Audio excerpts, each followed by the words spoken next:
अस्सलाम वालेकुम नाज़रीन। सिंधी अदब जी सीरीज़ लेक्चर ते ही असांजा केतिरा ई प्रोग्राम तव्हां ॾिसी चुका आहियो। ही प्रोग्राम भी इन ई सिलसिले जी कड़ी आहे। असां हिन खां अॻु में मुख़्तलिफ़ सिन्फ़ुनि ते लेक्चर कराए चुका आहियूं।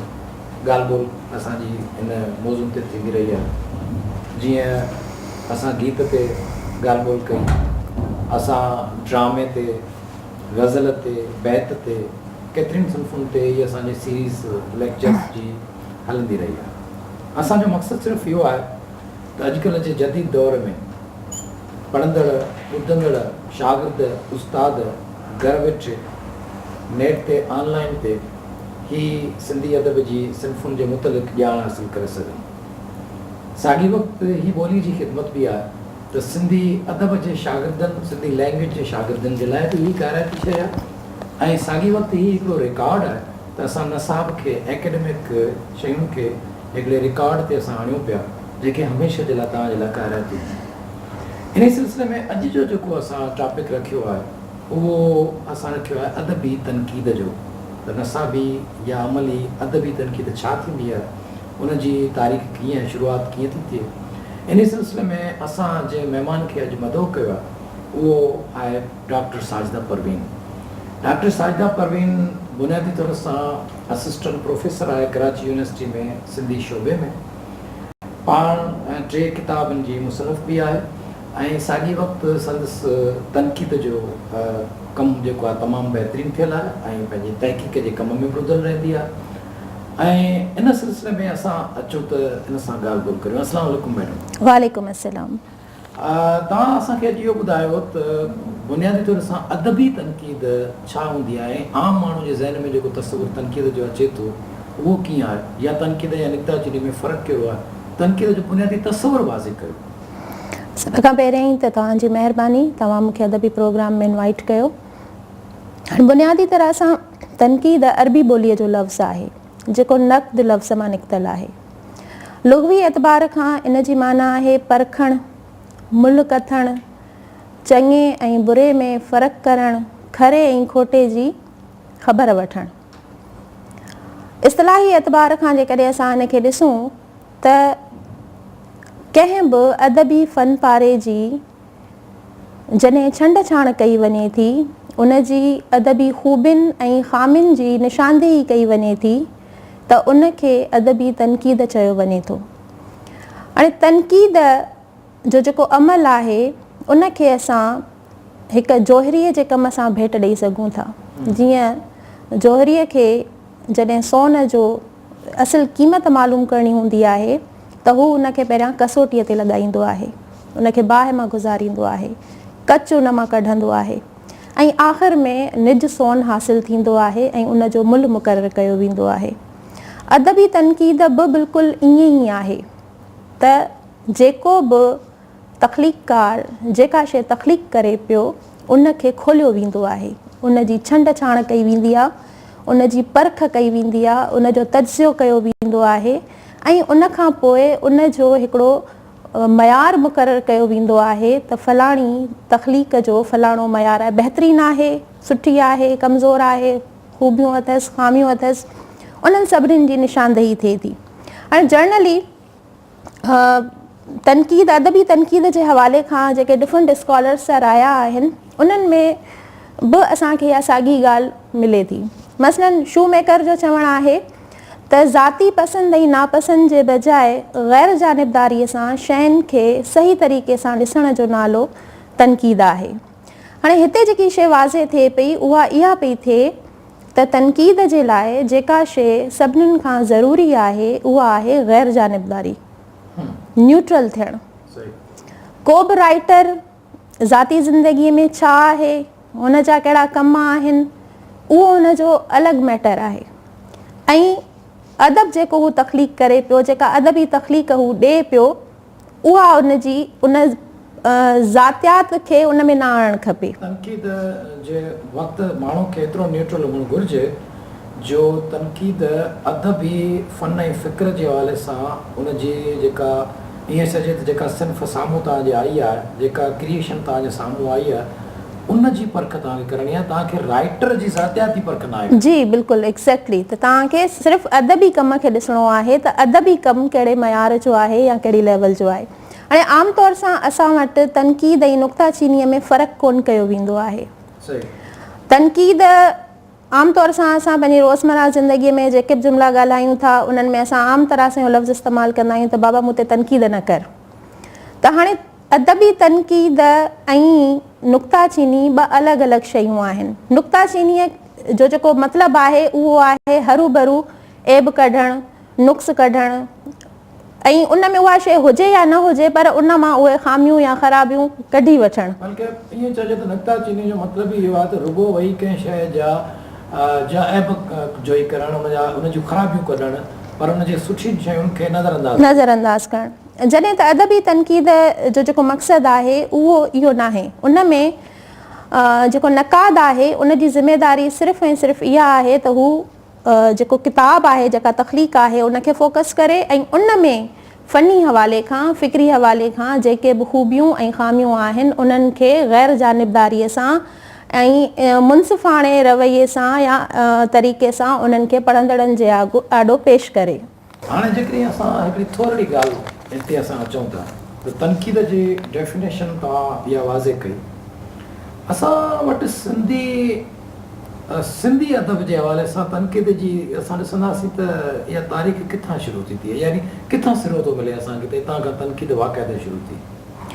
सिंधी अदब में बुनियादी तरह सां तनक़ीद जी जेका तारीख़ मिले थी उहा असांखे अंग्रेज़नि जे दौर खां मिले पई। फस्ट ऑफ ऑल त प्रीवियस असां वटि गुज़िरियल जेको बि अदब आहे उन में असांखे के मख़सूस तनक़ीदी इशारा मिलनि था, पर बाक़ाइदा जेका तनक़ीद जी इब्तिदा आहे उहा असां अंग्रेज़नि जे दौर खां ॻणे सघूं था।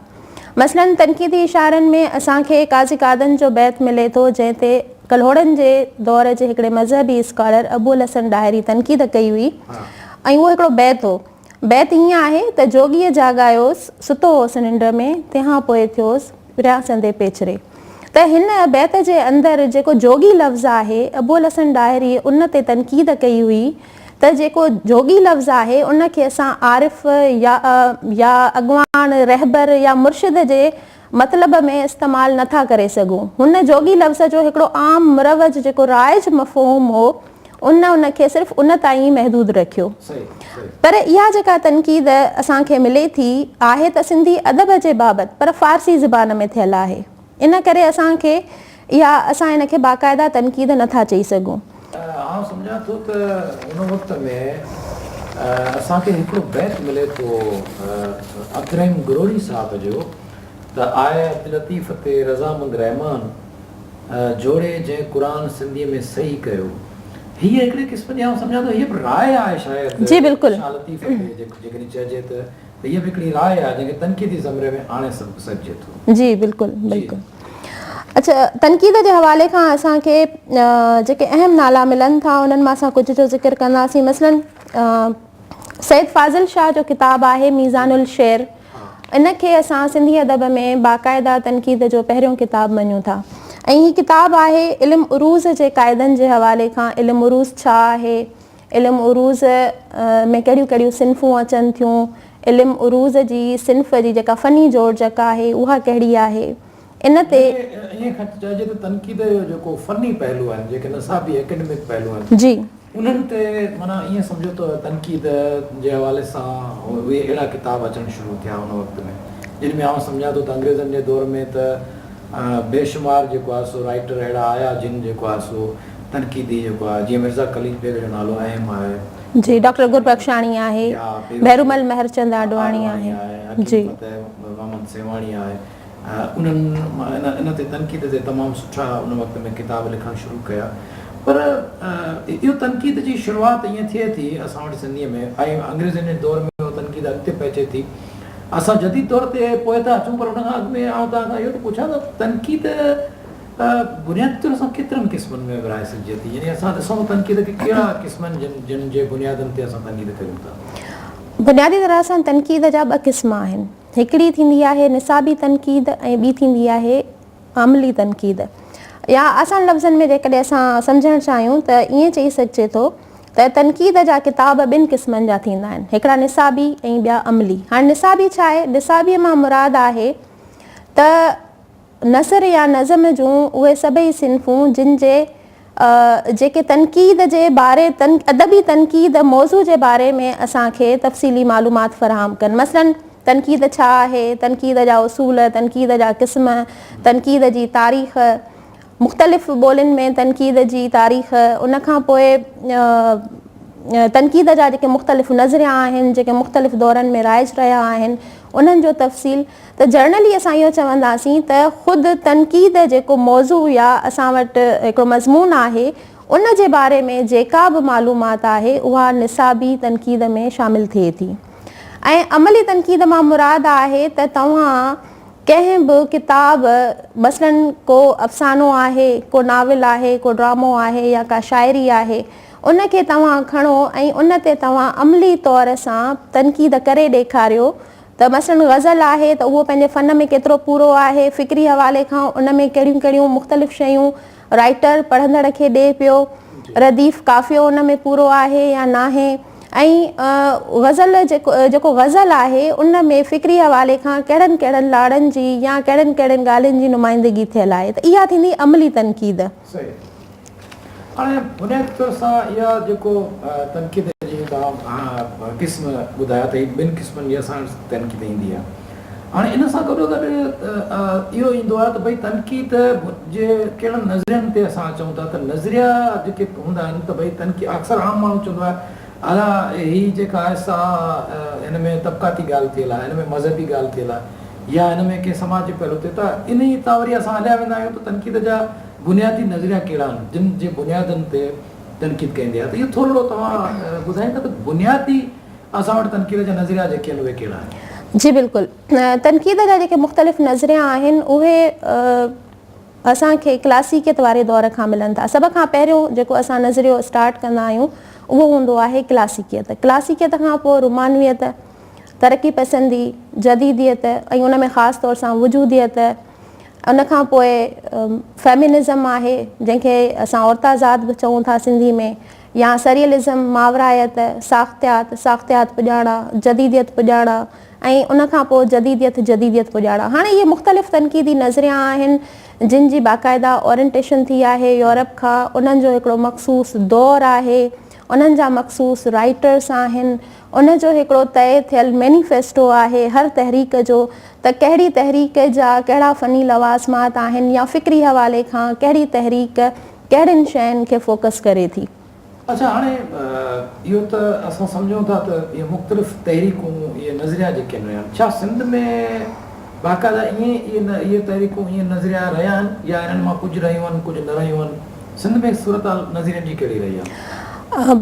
असल में सिंध में इहे समूरा नज़रिया एज़ इट इज़ ईअं कोन आया आहिनि जीअं इहे असांखे यूरोप में मिलनि था। मसलन काफ़ी सारा नज़रिया अहिड़ा आहिनि जेके सिंध में आया ई कोन्हनि। सिंधी अदब जो हिकिड़ो पंहिंजो मिज़ाज आहे, उनजी पंहिंजी हिकिड़ी टोन आहे ऐं उन सिंधी अदब सिर्फ़ु उन्हनि ई नज़रियनि खे पंहिंजायो आहे जेके उन्हनि जे पंहिंजे मिज़ाज वटां आहिनि।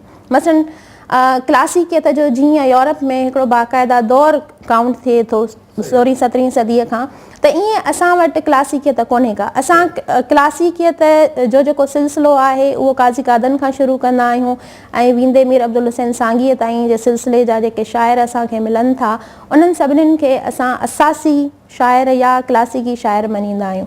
त असां वटि जेके तहरीकूं आयूं आहिनि उन्हनि जा न सिर्फ़ु पीरियड साॻिया कोन्हनि बल्कि उनजो जेको असरु आहे उहो बि मुख़्तलिफ़ तरीक़े सां पियो आहे। हाणे जनरली असां वटि जेके तनक़ीदी नज़रिया सिंधी अदब में आया आहिनि उन्हनि में क्लासिकियत आहे, रुमानियत आहे, तरक़ी पसंदीअ जो हिकिड़ो वॾो शानदार दौरु रहियो आहे सिंधी अदब में, जंहिंजे तहत बाक़ाइदा असां वटि अदब तख़लीक़ थींदो रहियो आहे, जंहिंमें मज़ामती फ़िक्र, तबक़ाती फ़िक्र, आम माण्हूअ जा मसइला, आम माण्हूअ जूं परेशानियूं, आम माण्हूअ जो कैथार्सिज़म असांखे मिले थो।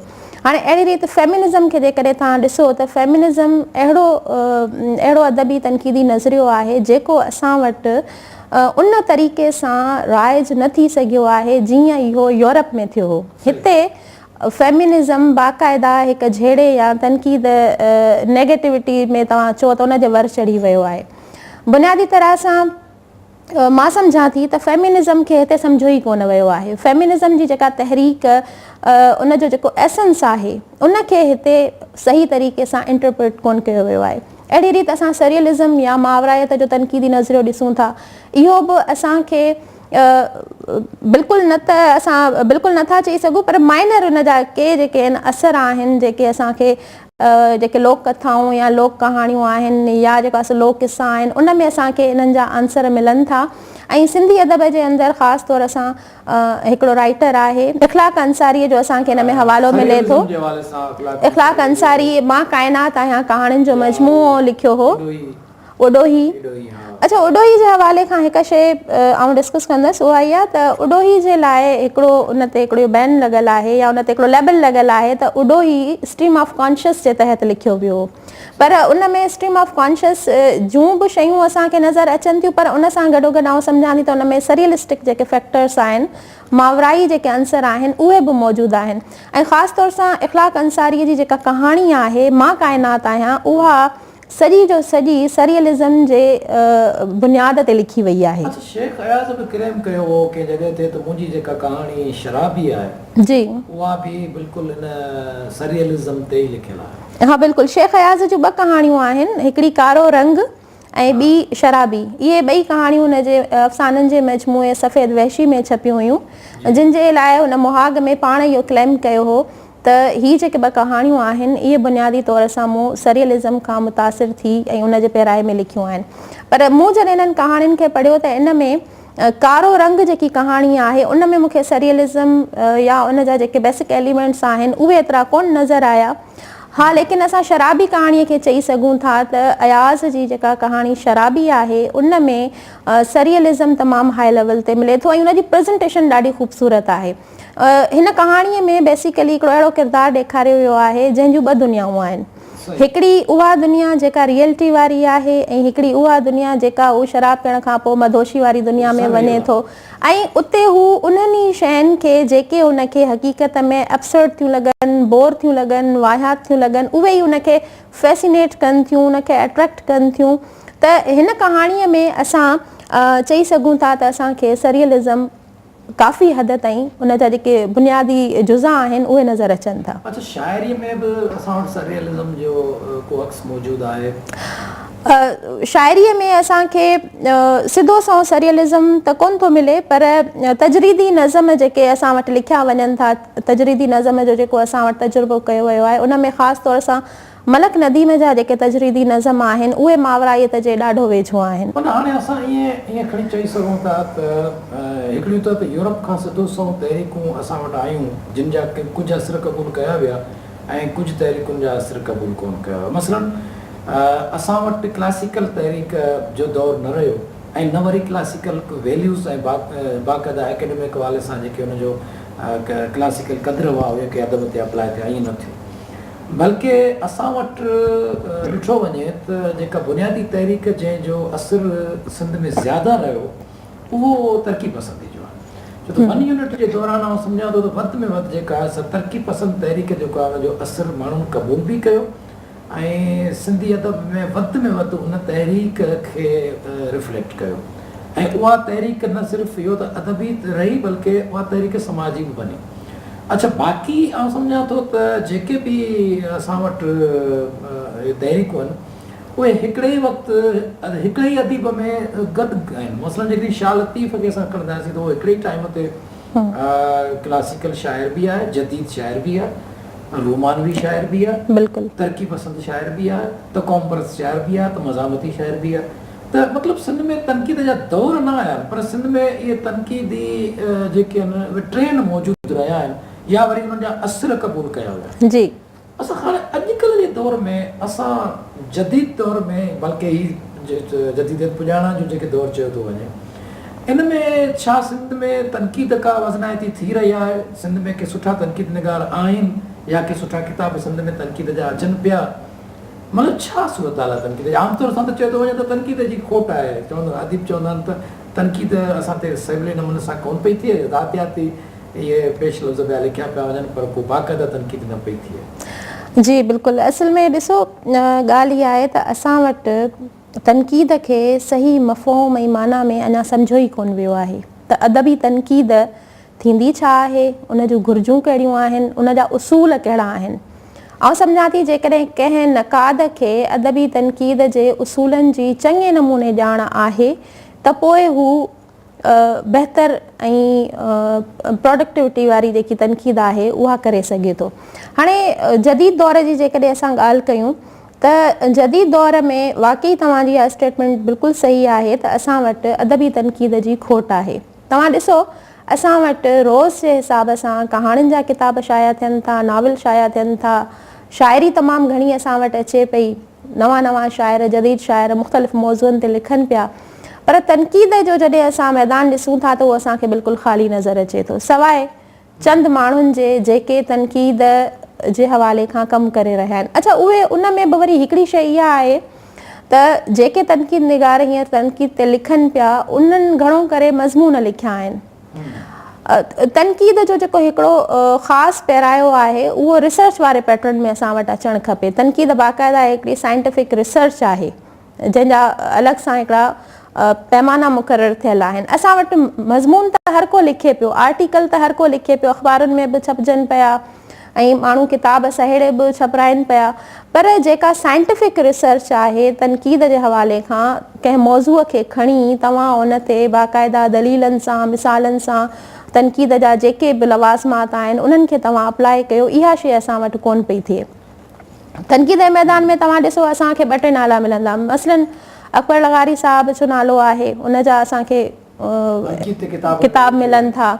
तव्हांजो ज़िक्र असां करे सघूं था तनक़ीद जे हवाले खां, या मुबारक लाशारी आहे, उन कुझु मज़मून इन हवाले खां लिखिया आहिनि, इसाक़ समेजो आहे जी।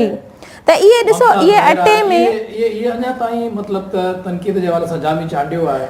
इहे अहिड़ा नाला आहिनि जेके हिन वक़्तु आउं सम्झां थो त इहे तनक़ीद करे रहिया आहिनि, पर इहो अटे में लूण जे बराबरि तादाद आहे। असां वटि ॾिसो बहितर जेको अदब आहे, अदब जी आबियारी जंहिं शइ खां थींदी आहे उहा आहे तनक़ीद। जेकॾहिं अदब असां वटि तमामु घणे पैमाने ते तख़लीक़ थी रहियो आहे पर उन ते मुनासिब ऐं बहितर तनक़ीद न थी रही आहे त उनजी कथ पोइ कीअं थींदी? असां कीअं इहो डिस्टिंग्विश कंदासीं त कहिड़ो अदब, कहिड़ो अदीब मयारी आहे, कहिड़ो ग़ैर मयारी आहे? त उनजे लाइ त असांखे तनक़ीद जी ज़रूरत आहे। ऐं असां वटि जेतिरी तेज़ीअ सां अदब तख़लीक़ थिए पियो उन लेवल ते असां वटि तनक़ीद कोन थी रही आहे।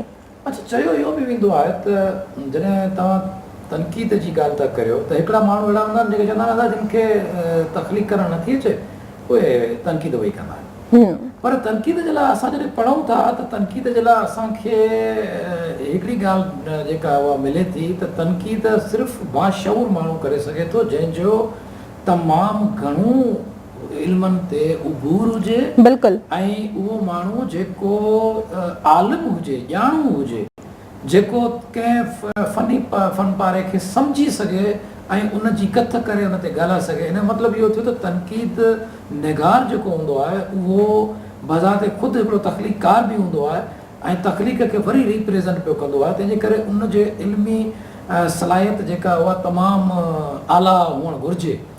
हिकिड़ो त माना असां खणी ईअं सम्झूं, शायदि तव्हां अॼु जे दौर में जेके तनक़ीद निगार ॿुधाया आहिनि इन्हनि पंहिंजी वसाइर पंहिंजी कोशिशि ज़रूरु कई आहे, पर आउं सम्झां थो शायदि खोट असांखे हिन ॻाल्हि जी नज़र पई अचे त जहिड़े तरीक़े सां अदब सरिजी रहियो आहे, मसइलनि हिन वक़्तु नावल तमामु सुठा अची रहिया आहिनि, सुठा नाला आहिनि नावलनि जा जेके असांजे अॻियां अची विया आहिनि। नावल हाणे तेज़ी सां सिंधी में लिखिजे पियो, सिंधी कहाणी बि उन जा किताब बि अची चुका आहिनि, हाणे ताज़ा 2-3 किताब सिंधी कहाणी जा बि आया, सुठा नाला आहिनि जेके मुसलसल सिंधी कहाणियूं लिखनि पिया। सिंधी शाइरी त माशाअल्लाह, सिंधी शाइरी ते केतिरा किताब अचनि पिया जो हिन दफ़े असांजे इदारे 25-26 किताब शाइरी जा हिकिड़े साल में अदबी इनामनि जे लाइ मोकिलिया हुआ। त आउं सम्झां थो त जेतिरो जहिड़े तरीक़े सां अदब अचे पियो उन बुनियाद ते तनक़ीद निगारी न पई थिए। यानी जेकॾहिं को हिकिड़ो नाविल आहे, मसइलन हिकिड़ो नाविल सही नाविल जेको आयो उहो जेकॾहिं खणी उन नाविल ते ठीक ठाक हिकिड़ो तनक़ीदी डॉक्यूमेंट पेश कजे बिल्कुलु हिन नावल में आहे छा, हिन नावल में कहिड़ी शइ आहे ऐं जॾहिं को शाइरी जो किताबु आहे त शाइरी जे किताब खे खणी उन ते बाक़ाइदा हिकिड़ी रिसर्च डॉक्यूमेंट हुजे त हिन शाइरी में असांखे छा थो मिले। सही। त आउं सम्झां थो त असांजा वॾा जेके नाला आहिनि शाइरनि जा मसलन शेख अयाज़ आहे, उस्ताद बुखारी आहे, इमदाद हुसैनी आहे, तनवीर अब्बासी आहे, उन्हनि ते बि उन बुनियाद ते एॾी वॾी तनक़ीद जेका आहे उहा असांजे साम्हूं न आई आहे। कुझु शेख अयाज़ ते जेका असां तनक़ीदी सिलसिलो असांखे नज़र अचे थो ऐं कुझु हुन में जेको आहे सो एकेडमिक आहे, कुझु लॻे थो त हीअ तनक़ीद सही वे में सही रुख में थियल बि आहे। पर जंहिं बुनियाद ते सिंधी अदब में तनक़ीद थियणु घुरिजे उनजी अञा ताईं खोट आहे। उनजो हिकिड़ो सबबु आहे, उन सबब खे बि ज़रूरु डिस्कस करणु चाहींदसि। तव्हां ॾिसो त जीअं तव्हां ॻाल्हि कई त नक़ाद जे लाइ इहो ज़रूरी आहे त हू तख़लीक़कार खां वधीक शऊरी सघ रखंदड़ हुजे, फ़िक्री शऊरी सघ रखंदड़ हुजे। हुनजे लाइ इहो बि ज़रूरी आहे त हू अदब खां अलावा ॿियनि इल्मनि जो बि माहिर हुजे, मसलन नफ़्सियात आहे या जेको आहे सो सोशोलॉजी आहे या हिस्ट्री आहे या सियासत आहे। हिकिड़े लेखक पंहिंजी लिखणीअ में जेको कुझु ॾिनो आहे तव्हांखे उनजे बारे में हिकिड़ी फ़तवा जारी करणी आहे त हिन लेखक इन मौज़ूअ खे केतिरो निभायो आहे। त असां वटि हिकिड़ो आम ट्रेंड इहो बि आहे त जॾहिं को बि किताबु ईंदो आहे त घणे भाङे छा थींदो आहे त जेको मुसनिफ़ आहे उहो पंहिंजे कंहिं दोस्त खे किताबु ॾेई छॾींदो त बाबा तव्हां मूंखे हिन ते मुहाग लिखी ॾियो, 2 अखर लिखी ॾियो। ऐं पोइ थिए छा थो त यारी दोस्ती निभाई थी वञे, मसलन तूं मूंखे हाजी चओ त आउं तोखे काज़ी चवां, उहो किसो हिते असां वटि लॻो पियो आहे। थियणु ईअं घुरिजे त जेकॾहिं को नाविल लिखियो पियो वञे त उनखे तव्हां उन माण्हूअ खां उन ते तव्हां मुहाग लिखायो या उन बाबति राय वठो जेको ख़ुदि उन शइ जो एक्सपर्ट आहे, जेको उनखे फ़नी हवाले खां बि चङे नमूने ॼाणे थो। मसलन नाविल जा जुज़ा आहिनि, प्लाट खां वेंदे मक़सदियत ताईं 6 मुख़्तलिफ़ जुज़ा आहिनि। उन्हनि जुज़नि खे फ़नी हवाले खां लेखक केतिरो निभायो आहे, फ़िक्री हवाले खां उनजी जेका तख़यलाती उॾाम आहे उहा केतिरी आहे, केतिरो सघारो मैसेज हू पंहिंजे नाविल में ॾेई सघियो आहे। त असां तनक़ीद जेका कयूं उहा उन एक्सपर्ट खां कराइणु खपे। असां वटि इन जे उबतर ट्रेंड आहे, असां वटि घणो करे दोस्तनि यारनि खां किताब ते राया वरिता वेंदा आहिनि। त आउं सम्झां थी जेकॾहिं सिंधी अदब में इन ट्रेंड खे ख़तमु कयो वञे या इन खे कंडेम कयो वञे, इन जे ख़िलाफ़ एहतजाज कयो वञे त असां वटि आउं सम्झां थी त का मयारी तनक़ीद अची सघंदी कंहिं बि अदब पारे जे हवाले खां। हा, बुनियादी तौर सां हीउ सॼो बहस तव्हां ॿुधो, हिन में जेके अहम ॻाल्हियूं असांजे साम्हूं आयूं, हिकिड़ी ॻाल्हि इहा आई त भई तनक़ीद सिर्फ़ु उहो माण्हू करे सघे थो, यानी अदबी तनक़ीद जंहिंखे चइजे, उहो सिर्फ़ु उहो माण्हू करे सघे थो जेको अदबी सिन्फ़ुनि खां वाक़ुफ़ बि हुजे ऐं उन सां गॾोगॾु मुख़्तलिफ़ इल्मनि जो उनखे शऊर हुजे। मसलन अदब को एब्सोल्यूट सब्जेक्ट कोन्हे, कतई को सब्जेक्ट अलॻि थलॻि न आहे, दुनिया खां कटियल न आहे। हिकिड़ी ॻाल्हि त ज़ाहिर आहे त जेकॾहिं को कहाणी लिखे थो त हुन में सोशलॉजी बि हूंदी, हुन में साइकोलॉजी बि हूंदी, हुन में फ़लसफ़ो बि हूंदो, त उन्हनि खां पोइ केतिरो वाक़ुफ़ु आहे तनक़ीद निगार। तंहिंजे करे तनक़ीद निगार हिकिड़ो बाशऊर ऐं ॼाणू माण्हू हुअणु घुरिजे, यानी नीम हकीम ख़तरे जा न हुजे। तंहिंजे करे आउं सम्झां थो त हिकिड़ो त तरीक़ो इहो आहे त तनक़ीद में असांखे अहिड़नि माण्हुनि जी, अहिड़नि आलमनि जी ज़रूरत आहे जेके सुठा जानबदार न हुजनि, गैर जानबदार हुजनि ऐं ॼाणू हुजनि, उहे तनक़ीद कनि। ऐं ॿी ॻाल्हि इहा आहे त तनक़ीद खे जेका साहिब आहे असांजे समाज जे अंदरि, जेको राइटर आहे, उन में तनक़ीद में ज़ाहिर तनक़ीद जो मतिलबु इहो आहे न त खरे खोटे जी तमीज़ करणु। त पोइ जेकॾहिं का उन में खोट आहे जंहिंजी निशानदेही कई थी वञे त उनजी साहिब राइटर में हुअणु घुरिजे। हू ईअं न चवे त रुॻो मुंहिंजी तारीफ़ थियणु घुरिजे, बल्कि हुनखे उहो क़बूलु करणु घुरिजे त मुंहिंजी जेकॾहिं फ़नपारे में जेकॾहिं का खोट आहे उनजी निशानदेही थी आहे त क़बूलु करणु घुरिजे। त इहो सिहतमंद रवैयो आहे। जेको इहो सिहतमंद रवैयो जॾहिं पैदा थींदो तॾहिं यकीनन तनक़ीद सुठी ऐं बहितरीनु साबित थींदी। बिल्कुलु मां सम्झां थो त हिन सॼे बहस मां काफ़ी असांजे हिकु शइ हिते ज़रूरु चवणु चाहींदसि त असां वटि जीअं मूं ॻाल्हि कई त तनक़ीद जा बाक़ाइदा उसूल आहिनि। असां हिन प्रोग्राम में उनखे बहसट कोन आणे सघियासीं, पर चंद शयूं आहिनि जेके आउं हिते ज़रूरु शेयर कंदसि। उहो इहो त जॾहिं नक़ाद तनक़ीद करे थो त उनखे घुरिजे त हू मुनासिब ॿोली या रवैयो इख़्तियार करे, अहिड़ा लफ़्ज़ इस्तेमालु न करे, त जीअं जेको लेखक आहे उनजी हौसला शिकनी थिए, उनखे इनकरेज करिणो आहे, डिस्करेज नाहे करिणो। त उनजे लाइ ॿोली अहिड़ी इस्तेमालु करणु घुरिजे, उनजो लहजो अहिड़ो हुअणु घुरिजे जेको लेखक खे नामुनासिब न लॻे। ऐं उन सां गॾोगॾु सभ खां पहिरियां आउं सम्झां थी त तनक़ीद में ज़रूरी आहे त जेके फ़न पारे जूं ख़ूबियूं आहिनि उहे बयानु कयूं वञनि, ऐं जेकॾहिं उन में के नुक़्स या ऐब या कमज़ोरियूं आहिनि बि त उहे लास्ट में ॿुधायूं वञनि त जीअं जेको लेखक आहे उनखे जेको आहे सो डिस्करेज न थिए। त असां वटि ईअं बि कोन पियो थिए, असां वटि जेका तनक़ीद थिए पई उहा घणे भाङे ख़ूबियुनि खे त चवंदा आहिनि त ठीकु आहे पासे ते करे छॾियो, उन्हनि जो ज़िक्र ई कोन थींदो आहे। बिल्कुलु, उन्हनि जो मक़सदु इहो हूंदो आहे त कंहिंखे डिग्रेड करिणो आहे, उन जूं ख़ामियूं आणियूं आहिनि, भले उन 4 कम सुठा कया आहिनि पर जेकॾहिं हिकिड़ो कमु थोरो ख़राबु आहे, घटि आहे, कमज़ोर आहे त उनखे वधीक वधाए चढ़ाए बयानु कयो वेंदो आहे। त इन करे बि असां वटि तनक़ीद मयारी कोन पई थिए जो इते पंहिंजा परवरी कई पई वञे, पंहिंजनि खे नवाज़ण वारो जेको ट्रेंड आहे उहो असां वटि तमामु घणो मज़बूत थी चुको आहे। सही सही। हाणे इनखे असां समूह कंदासीं त बुनियादी तौर सां तनक़ीद करण वारे जी छो त इल्मी सलाहियत एतिरी हुअणु घुरिजे जो तनक़ीद जेको करे रहियो आहे उहो पंहिंजी ॿोली हुनजी बहितरीन हुजे, हुनजी इल्मी सलाहियत हुजे, उहो ज़ातियात ते न वञे।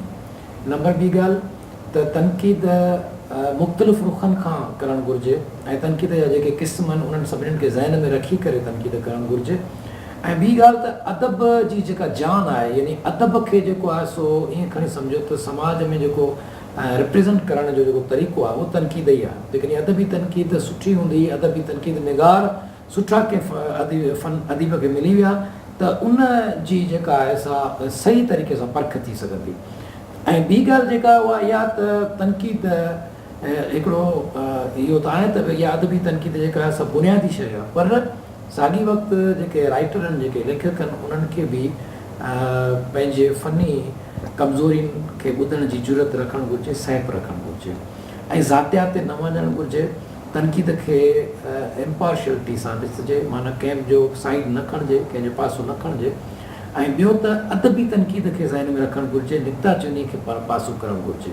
हीअ तनक़ीद ते सॼो हीअ असांजो बहस हो। इहो बहस असांजो अॻिते जारी रहंदो। अञा वरी कंहिं ॿिए मुलाक़ात में असां कंहिं ॿिए महिमान सां वरी कंहिं ॿी सिंफ़ ते ॻाल्हाईंदासीं। उन वक़्तु ताईं असांखे इजाज़त। महिरबानी तव्हां, ख़ुदा हाफ़िज़।